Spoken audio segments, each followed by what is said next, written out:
is just extremely consistent, does a great job for them. So obviously at home, it'll be a challenge. Whenever you're playing a Big Ten opponent, it'll be a challenge, and we're looking forward to opportunity. Obviously, today's practice will be critical. Rich Scarcella, Ready Eagle, and then we'll go to John McGonigal. Good afternoon, James. Hey, Rich, how are you? I'm good. I know what payphones Is that are. going to change the full screen? Yes, sir. As soon as you talk together. Okay. Hey, Rich, I'm sorry. Good, buddy. I know what payphones are, and I have used payphones. Is there any more in Pennsylvania? I don't know if I've seen. I have seen one in our county. There is one. Okay. I haven't used it. How important are defensive backs in today's game? And was there ever a point as a head coach that you have put extra emphasis on recruiting D-backs? Because, I mean, obviously you have so many good ones right now. Yeah, I think that the game is obviously changed, whether it's NFL, college, and even high school. You know, people are throwing the ball more than ever. Obviously, a big part of that has been the summer 7-on-7 circuit that's been going on for a while right now, and people are so much further ahead. I think the other thing is the emphasis on explosive plays and the importance that they play in the result of the game. There's also obviously been a major push of making it more of a space game with the spread emphasis that's on all levels now. So yeah, I think that's a big part of it. And yeah, we have kind of felt like that all along. If you talk to the NFL people, if you talk to coaches in college that have been doing it a long time, and you had to rank positions based on what the defensive coordinator thinks is the most important positions, or the offensive coordinator's most important positions in their offense to function at the highest level. Obviously, there's going to be a difference, if you're talking about a Wisconsin 1 week or something like that, but more often than not, week in and week out, the corners or defensive backs in general are going to play a priority. I think the other thing too to that question is, I really like when we're able to start a guy at corner, even if he is eventually going to be a safety, because I do think there's a ton of value in what Zach Key was able to do for a year. When he ended up redshirting, I think there's a ton of value in that experience that he gained. John McGonigal, Penn Live, then Mark Wogenrich. Hey, James, how are you doing? Good, John. How are you? Good. Kind of following up on Rich's question a little bit, but after Purdue, went at him quite a bit. I think Joey's only been targeted 7 or 8 times over the last few weeks.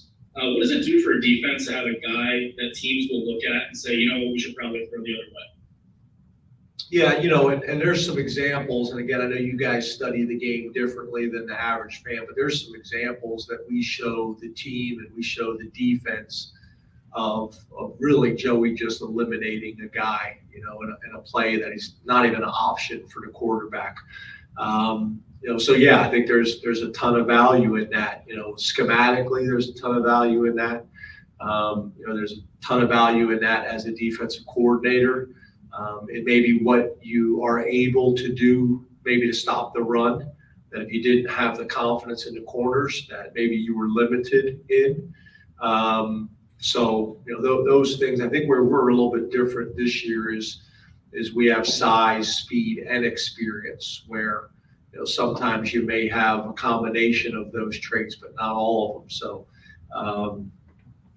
yeah, it's extremely valuable, and we don't take it for granted at all. I think those guys that we're fortunate to be playing with right now, we don't take them for granted one bit. We talk about them all the time in our staff room, and don't get me wrong, they still need to develop as well, but they're doing some really good things. And I do think, I don't think that's how Purdue is wired. They're just going to run their offense. And let's be honest, the one guy, I think he's leading the nation right now in receptions.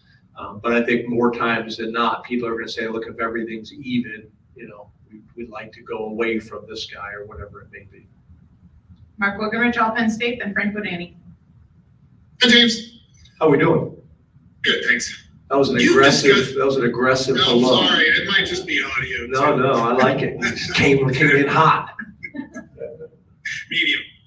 You discussed trying to get Drew Allar a second quarter series versus Ohio and Central Michigan. Are you planning to try again Saturday? And then what in-game criteria do you use to determine whether it's feasible?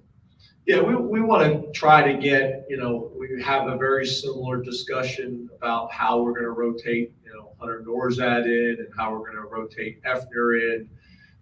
The running backs, I can go on and on kind of at every position on both sides of the ball. But yeah, I think the more experience that we can get for guys, his situation is probably a little bit different because he just hasn't played college football as much. But the more experience that we can gain and allow those guys to get, the better we are. And, fortunately, Sean Clifford and the offense and the coaches and the defense have allowed us to be in a situation where we've been able to get them time in every game, and not just Drew, but CV as well. So, that there's a ton of value in that. We would love to be able to do that again this week. We have not talked about, our strategy about that, this week yet. We always will, do that as a coaching staff first, and then obviously talk to the players about what our approach would be before I would make any announcements in the public with the media. But we got a ton of respect for Northwestern, and most importantly, we got to find a way to be 1-0 this week. Frank Bodani, York Daily Record, then Mike Gross.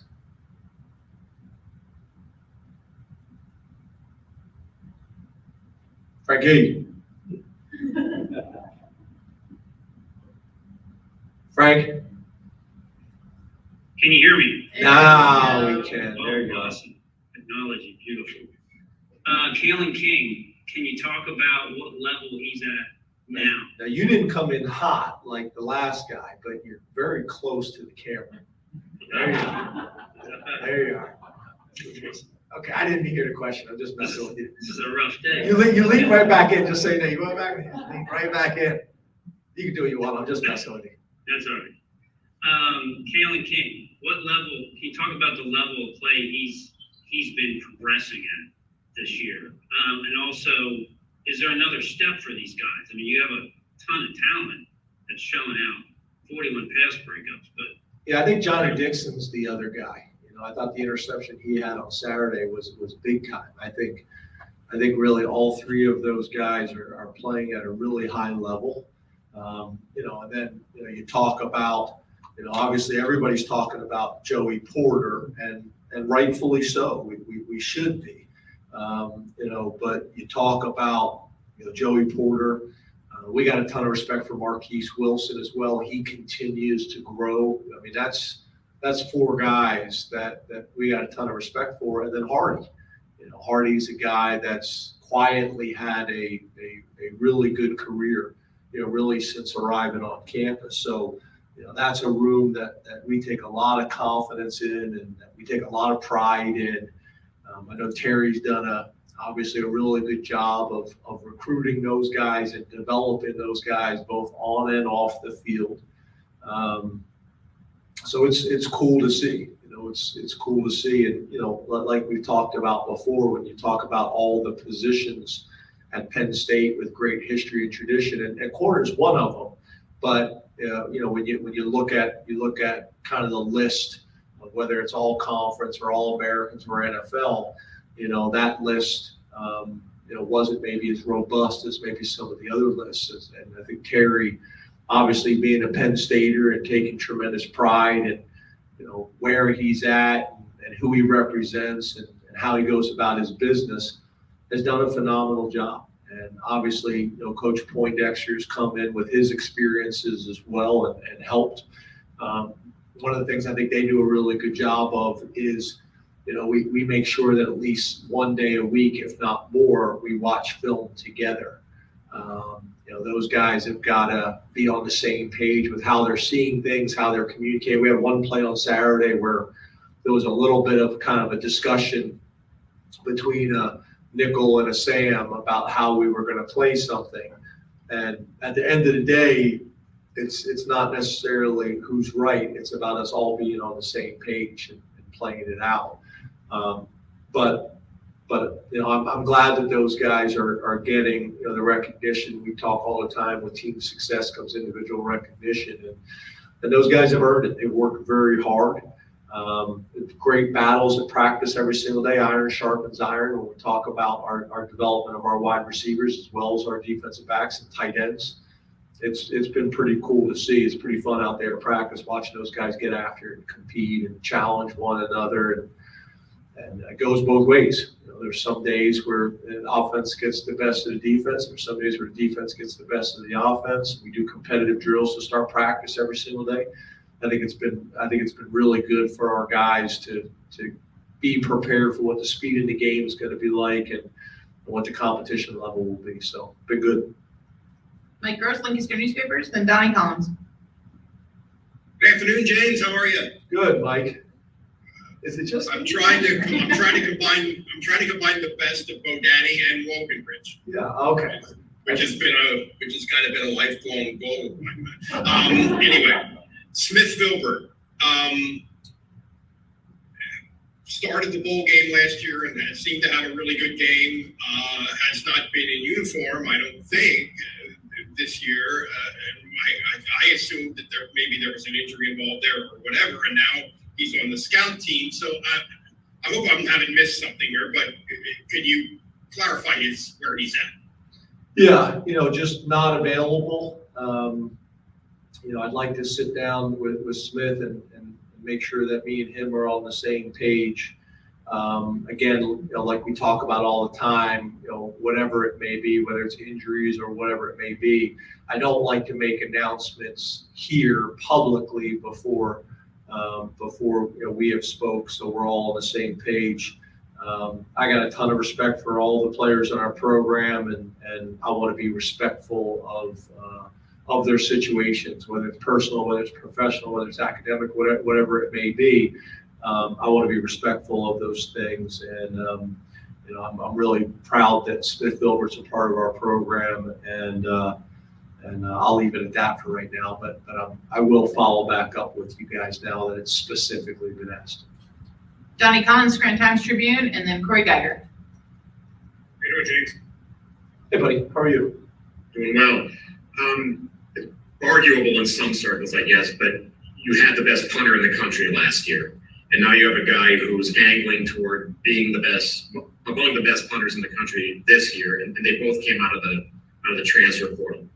How do you scout that position when you got guys who are looking to move and asking you guys to maybe consider them?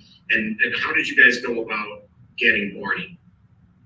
Yeah, and as you know, all these situations and circumstances are different. Barney's different because he came here as a walk-on, earned a scholarship. This year has been here for a couple of years. One of the things that I'd like us to do is put something out about Barney. I wrote a note down. I don't know if I follow back up with our people, but he talked about a guy who's maximized his experience. I think he's got 7 degrees now, or 7 pieces of paper, whether they're degrees or certificates or whatever it is, from a combination of his previous institution as well as at Penn State. And it's just been phenomenal. Gave a great share the other night at the hotel. And he's mature. And I think that plays such a big part really throughout your football team. And it's something that's harder to have and develop based on just how college football has changed. So to have a veteran guy like this that really understands what it takes to be successful.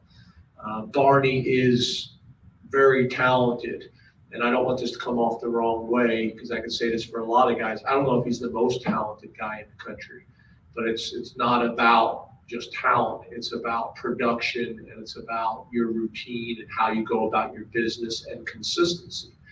And I know he had a long conversation with the other specialists, him and Chris Stoll, about how they need to operate and what their routines need to be and what their habits need to be, so that they can go out and perform on a consistent basis like he is. And he's just got a very mature approach to how he goes about it. I hate to use the word business, but very business-like in how he goes about his business. And I'm very proud that he's at Penn State and part of our family, because he's been a tremendous mentor and leader that brings a different lens, which I also think is important.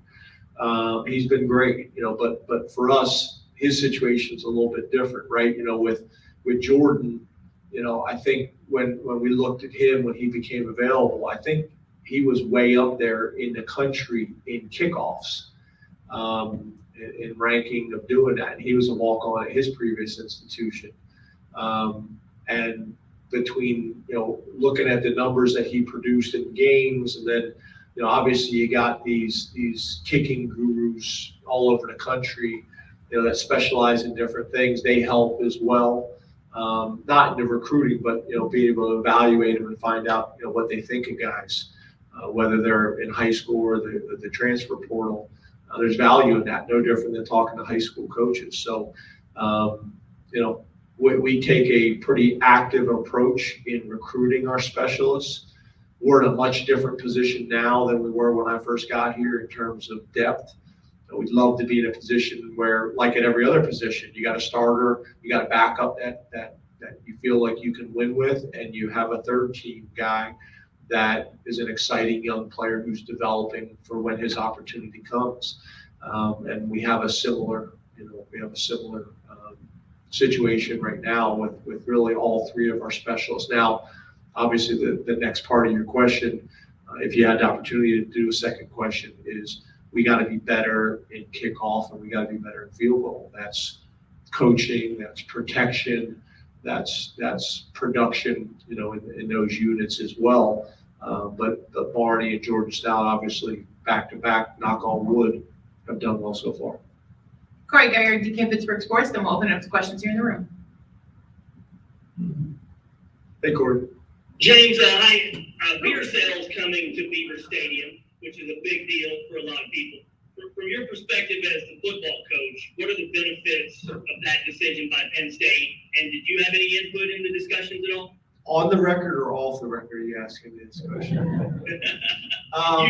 Yeah, I'm not like, as you guys know, I prefer to spend my time talking about Northwestern and trusting the decisions that are made, whether it's our athletic director, Pat Kraft, or our president, Dr. Benapudi. But that's kind of above my process and decision making, the things that I spend my time on every single day. But I'd prefer to just leave it at that if that's okay. All due respect. We'll open up to questions here in the room. Sarah Mark. James, going back to the game. Where were you just pointing? I was my bird to bring them. I was like, who are you pointing at? I can see him right there. I'm sorry, James, but going back to the kicker situation, when you make those decisions on who's kicking from what length, who's doing the field goals, how much of that is based on pure analytics, and how much of it is that gut feeling that coaches kind of have? Is it a mixture? Yeah, so it's all based on practice and game data. Who has consistently, gone out and produced. Now, if it's close, then that's where the either past experience comes in or the gut comes in, and you trust your instincts. But more times than not, it's usually decided pretty clearly in practice. But that's all based on data.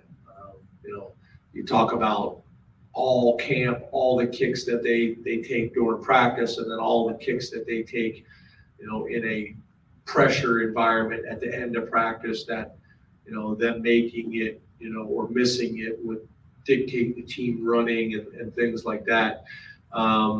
trying to put pressure on those positions like we do every other position, whether it's the punter, snapper, kicker, like we do every other position in practice, to prepare them for what the games may be like. But the gut and the instincts come in when it's close, but usually it's not. It's pretty clearly decided. James, we're about a third of the way through Sean's final season. How would you evaluate how he's done so far, and where have you seen him sort of take a step in his last year? Yeah, I think he's much more even keeled, than I've seen, in terms of his demeanor. I still think he's having a ton of fun and competing and being a leader and all the things that really he's done for a while, but he's just more even keeled. He's not getting too high when things are good. He's not getting too low when we prefer to have a play back. That I see as much as anything. And then I think what you're trying to do at all positions, but obviously the quarterback position, is you're trying to maybe, trying to reduce or eliminate those 3 to 6 plays a game that you'd like to get rid of, and I think he's done a really good job of that. You look at his numbers right now. He's responsible for 12 total touchdowns and 1 turnover, 64% completion percentage, and I think that could even be better. Almost 1,000 yards, 39 points, and most importantly, 1-0 each week. So he's doing a great job. 6-year quarterback's done a lot for Penn State. As you guys know, I got a ton of respect for him. And what he's done for this university, what he's done for the football program. And on top of that, always has represented us the right way off the field as well. So, I think he has taken another step, and those would be the 2 areas that I would say. I think he's reduced the number of plays that after the game, he would like to have back, and we would like to have back, or do over if there was such a thing. And just being a little bit more level. And I would also make the argument that maybe those 2 things go hand in hand. That, when he, maybe has a play that he'd like to get back, he's able to get over it quicker because he's been more even keeled. James, we didn't get a chance to see Hunter on Saturday, but we still saw a rotation at left guard with JB involved. What was the train of thought in sticking with that approach with Landon's activity as well? And do you have any kind of anticipation for Hunter being available this Saturday? Yeah, bumps and bruises, and we felt like if we could hold him out last week, then we'd be able to get him back, this week. The good thing is JB came in and played really well. We were excited about how he practiced, and we were excited about how he ended up playing in the game. We're going to try to keep the plan the same, if possible. If we could stay healthy enough to do it, but had some bumps and bruises last week that we felt like he could have played, but it made a whole lot more sense for us and for him to try to hold him if we could. And then JV practiced and played so well that it was the right decision. And we'll see how this week goes. We're hoping to have him back. If we don't, then we feel confident that JB will be able to go in and do the job. But that's kind of how that's going to play out, each week, in a perfect world. Hey, James, how you doing? Good, how are you? I'm good. A lot of your defensive ends are off to pretty productive starts in terms of disruption, even denied this past week. I just wanted your thoughts on a couple of those guys are going to have to deal with Skoronski, number 77, and he's considered maybe the best lineman in the Big Ten at tackle, and maybe a future first-round pick. Just the thoughts on going up, your guys going up against him. Yeah, I think that's awesome, right? That's why you come play in the Big Ten, and specifically that's why you come to play at Penn State, is to have the opportunity to compete, practice with really good players, and have an opportunity on Saturdays to line up against guys that are highly regarded. One of the things that's interesting is this offensive coordinator, you check his history. He's a big chipper. So whether it's a running back or tight end, chipping the defensive ends before he goes out. And some people do that when they feel like there's a matchup challenge. He does it all the time. So we're going to have to deal with that as well, and we're aware of that. But I think that's, I think our defensive ends are excited about it. Again, this is why you come to a place like Penn State to compete and play against this type of talent week in and week out for the most part. Hey, James, how are you? Ill. After Auburn, Jair was saying he thought the performance of the defense was more indicative of what could be expected with the level of talent. 4 more turnovers last week against Ohio, Central Michigan, sorry. How would you, thank you. How would you evaluate Manny's job 4 games in, and how do you think he's kind of finding his way with this program and how the players are adapting to it? Yeah, I think really good. First of all, I think the guys like and respect them, which is, I think, important. I think stylistically and visually, it maybe looks a little different than how we played in the past. Obviously, the turnovers is significantly different, especially the last 2 games. But I think our guys are getting more comfortable and more confident each week. I think he's getting more comfortable and confident each week in terms of knowing who our players are, what their strengths are, what their weaknesses are, how you call a game based on knowing your personnel better and getting more comfortable and familiar with the league. But I think really good, really good. I think at the end of the day, obviously, points is the most important stat for an offensive coordinator or a defensive coordinator. And then the other 2 that we know that we talk about all the time is explosive plays and turnovers. And probably the area that we could probably take the next step as a defense is reducing some of the explosive plays. But the thing that I think we're doing a really good job, which is probably the more important stat, is not giving up explosive plays for touchdowns. Those are the ones that kill you, because if you're not giving up explosive plays for touchdowns and you're playing good red zone defense, then once again you have a chance to be pretty good in the stat that matters most, which is scoring defense. Hey, James. I'm over here. That's even creepier than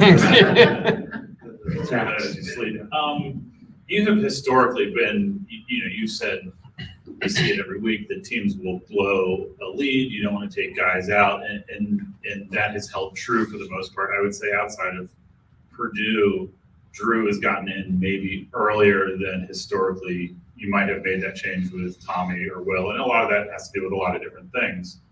Is that informed by how situations like Iowa last year went? Is it informed by the future of the program, or is it just informed by this is how we feel about it right now? Yes. That's what I thought the answer was. Yeah.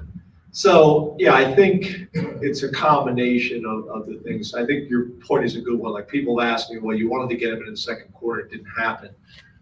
Yes. But to your point, most importantly, we're getting the guys in the game a little bit earlier than maybe we had in the past. And that is really putting a priority on creating depth. That is based on previous experiences. That is what I think we need to do in 2022 with making sure that as many guys in the locker room feel like they're getting opportunities. It's all of that, but it's a fine line, because everybody's critiquing me that guys should get in the game earlier, but then you guys all watch college football. And there's things that come up every Saturday where people felt like the game was over, and it wasn't. So that's where it's not necessarily science. It's a little bit of an art in being able to navigate that. It's also the thing that I try to emphasize on the headsets, because more times than not, I make suggestions. So like when I'm on the headset, we're playing a team and maybe they've left their starters in late in the game, and then something happens. I'm using that as examples with our staff. Guys, this is why, although I want to lead the country in scoring defense, it's not worth a unfortunate targeting penalty and now we lose the guy for the second half, or it's not worth an unfortunate, sprained ankle to one of our guys that really didn't need to be in the game. And it's not always perfect like that, especially when you're on the road and you have less options of guys to put in the game in terms of what you're able to travel. But it's all of that, it's all of that. And I think to your point, last year I thought we were playing really good football, and then we had some injuries at some key positions, and we wanted to make sure that we had more depth this year, really across the board. I think linebacker, is another really good example that not a whole lot of people have been talking about. We were young at linebacker, and you think about the amount of reps that Kobe has been able to get, and the amount of reps that Abdul's been able to get. Jamari's ended up playing probably more football than maybe people anticipated at this point. DeLuca's played a ton of football for us. So it's really across the board that we're trying to do it. And how the games have played out has helped with that too a little bit. Time for 2 more. We'll go Neil and then Ryan. Getting back to the pay-a-thon. Hi, Neil. Hi, James. A lot of pressure with these intros. Your coaching tree and player tree is growing so much. Do you have much time during the season to be in touch? Do guys reach back for either just to stay in touch or advice, whether it's coaches or players staying in touch? Yeah. I'm not as good at that as I'd like to be. I'm one of these guys that I hope our relationships is strong enough that when we see each other and do talk, it's great, and they understand kind of how I feel about them, and that is unconditional and consistent. But I'm not write a bunch of letters or send a bunch of text messages or phone calls to check in with people. But yeah, I've talked to Brent Pry this year. I've talked to Ricky Ronnie, multiple times this year. I've talked to Charles Huff. So yeah, I think that's still happening. I got buddies in the NFL that reach out and that are coming, but and then players. Obviously, having Pat and Marcus back this weekend was awesome. I think it's one of the things that's really cool about Penn State. That's why I love when a lot of these guys can get drafted or picked up by regional teams, because it just helps with that. And as you guys have heard me talk about before, it's not just me, it's my wife, it's my daughters. I probably shouldn't say this because I'll get in trouble at home, but it's a good story. It connects the dots. So I'll take the punishment. But like Marcus Allen comes up to me, I don't know if it was right before the game or right after the game. He's like, Shola's got a boyfriend? Like the fact that he knew that, I was like, and because you got to remember, as you guys do, they were teeny, and they've grown up, obviously. But it's just cool that we're able to have that relationship, and that my daughters have these big brothers that look out for them and care for them. So yeah, it's really cool. It's very similar. I think you guys know that a lot of the wives and kids went down to that opening game. That was the night after our game, I think, to open the season with Virginia Tech and Old Dominion. They're all like buddies. So yeah, I think it's cool. It's something that's important to me. We worked very hard at some of the guys that maybe came before us that could come back to Penn State forever, and it was the same group of men and women that have been there for almost 50 years. And when that changes, obviously, there's less of that. So we've worked really hard at hopefully bridging that gap. So yeah, that's really important. I think it's really important to Penn State, that sense of family and community. Hey, James, right here in the back. How are you doing? Good, you? Doing all right. So your pass rush, you have 13 sacks on the year, and it's kind of spread out through, I think, 8 or 9 guys, and you're playing a really tough offensive line in Northwestern. What has kind of made that unit so successful, and how have you guys kind of been able to schematically get so many guys involved to try to pressure the quarterback? Yeah, I think it's more, again, that we're just playing a lot of guys. There's the other thing that factors in sometimes is when the score, gets when there's a margin, a larger margin in the score that people feel like they have to throw more, that creates opportunities as well. Then I think we're doing some things scheme-wise, and I think, John Scott and Deion Barnes are doing some really good things from a fundamental standpoint. I think we can get better there with tackles for loss and sacks. That's a big part of what Manny, wants the identity of this defense to be, and I see it getting closer to how we want it and how he wants it to look, which is turnovers, sacks, and tackles for loss. Every week I see signs of it that are encouraging.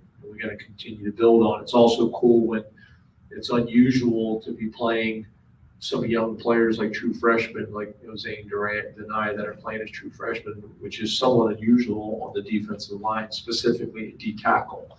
So those things I think have been really good. It's great to see Adisa, coming back and really starting to come on. Amin Vanover's a guy that I'm really proud of. He's been patient for the most part. Everybody has frustration at times, but to me, I see the light starting to go on for him and what he has to do at this level at Penn State to be successful. I've had a ton of conversations with Amin and his mom and dad throughout the years.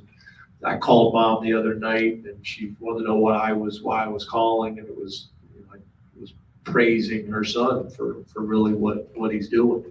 And I'm proud of him. So it's cool to see that, especially when you've been here a couple of years now and you're able to watch these guys come in and grow and evolve as players and as people. I still get I get a huge reward from that and watching guys develop, whether it's academically, athletically, socially, spiritually, whatever it may be. Been pretty cool.